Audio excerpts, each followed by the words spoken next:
Allez, la course d'élan de Renaud Lavillenie, le sprint, la vitesse du champion olympique français à 6,16 m, pourquoi pas? Ah, record du monde! Record du monde!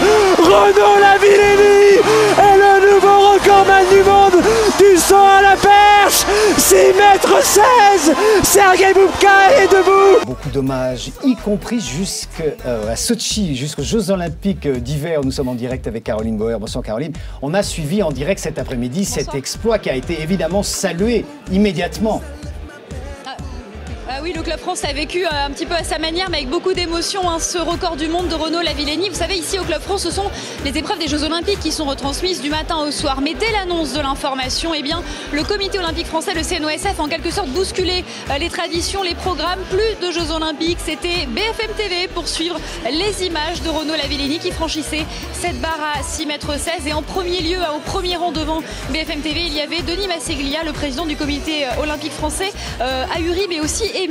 On l'écoute, on l'a rencontré avec Pierre Icten juste après. Extraordinaire certainement, un exploit historique absolument exceptionnel, comme il y en a un tous les 20 ans. La preuve c'est que il y a 20 ans que Sergueï Boubka avait établi le précédent record. On pensait que celui-ci serait indétrônable ou en tout cas dur à battre. Et je vais même vous dire que pour en avoir discuté avec Sergueï à la session du CIO, Sergueï était lui aussi persuadé que le record allait tomber à Donetsk.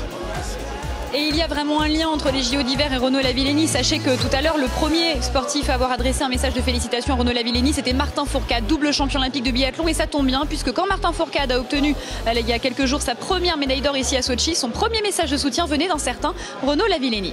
Ça fait longtemps qu'on attendait en fait son exploit. C'est un moment qu'on sentait qu'il progressait, qu'il avait en tête de battre le record. J'espère que ça donnera en fait des ailes demain à nos Français qui sont à Sochi. Parce que voilà, rien n'est impossible. Voilà, rien n'est impossible et il suffit de travailler, de gérer ses possibilités, accepter l'adversité. Marie Marchand-Arvier au départ. Allez, c'est parti, un dernier souffle et c'est parti. Premier appui sur les bâtons, on va surveiller les premières portes. C'est là que beaucoup de concurrentes se sont fait piéger. Elle prend large. C'est terminé. 3 portes. C'est terminé, 3 portes pour Marie Marchand-Arvier, un petit peu comme les autres, comme Carolina Ruiz Castillo, comme Marie-Michel Gagnon. Et voilà pour Marie Marchand-Arvier. La course aura duré 11 secondes.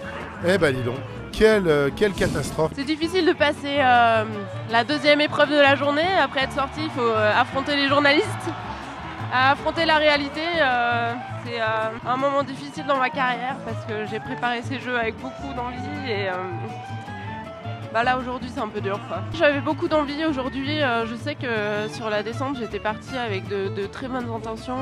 On m'a dit que j'étais très vite et ça m'a vraiment donné du bon au cœur pour essayer de saisir ma chance aujourd'hui. J'ai des envies de partir chez moi et d'arrêter le ski, mais bon, il faut pas faire des réactions à chaud. Je crois qu'il va falloir réfléchir un peu à tout ça et c'est un peu dur à avaler. À un moment, si je suis dur, c'est pas moi qui est dur, c'est le chrono qui est dur, c'est le ski qui est dur, c'est les contraintes qu'on a dans notre sport qui sont dures. Parce qu'envoyer des filles qui font 60 kg sur une piste bleue avec un tracé qui est plutôt complexe, avec des contraintes énormes musculaires, et voilà, ça c'est difficile, c'est ça qui est dur. Après, c'est le chrono aussi qui choisit. Moi, je fais juste le constat des choses qui se passent, voilà, point. Je pense pas qu'elle ait envie d'arrêter. Non, là, automatiquement, quand on a une déception comme elle vient d'avoir,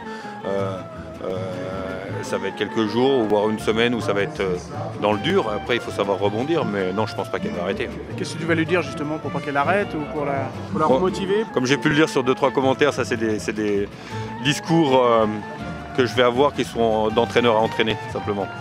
Et plus par micro interposé? Oh, non, mais même c'était ce que j'ai dit après le Super G, je lui avais dit aussi, donc il n'y avait pas de souci, on n'a pas de souci avec ça.